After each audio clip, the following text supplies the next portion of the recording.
Je me rappelle de son récit, de sa voix calme, sereine, et aussi de la simplicité, de la clarté lors de son témoignage. Il a dit une phrase, la première phrase quand il s'est installé, c'était « ce n'est pas mon récit qui importe, mais c'est ce que vous allez en faire », et ce qui est très juste. Ensuite, pour moi, c'était très important ce témoignage parce que moi-même, je suis petite fille de déportés et je n'ai pas eu la chance d'avoir cette transmission. À aucun moment, mon grand-père a pu me raconter ce qui est passé. J'ai simplement eu des fragments grâce à ma famille. Et du coup, avoir un récit complet et d'une clarté, d'une simplicité, d'une certaine manière, j'avais l'impression de recevoir le message que je n'avais pas reçu de mon grand-père. Je pense que c'est bien aussi de faire la différence entre le programme d'histoire et ce genre de témoignage qui est... Évidemment, ce témoignage a une place dans le cours d'histoire parce que forcément, la déportation, ça fait partie de notre culture et de l'histoire de la France et du monde. Mais je pense qu'il faut d'une autre part qu'on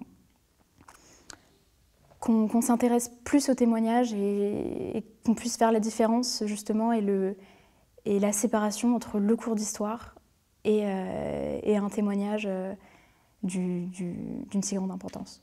Suite à l'intervention de Sam Brown, en effet, toute la classe était très émue.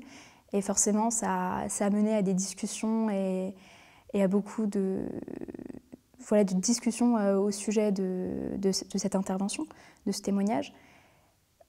En effet, on a eu comme un rappel, et c'était vachement important, c'était très important parce que parce qu'on n'a pas forcément cette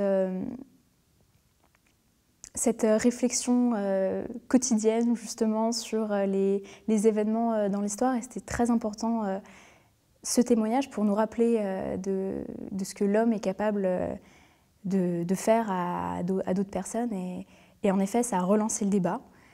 On a beaucoup discuté, mais après en effet au fil des jours vraiment on a commencé à se rendre compte voilà, de l'histoire et de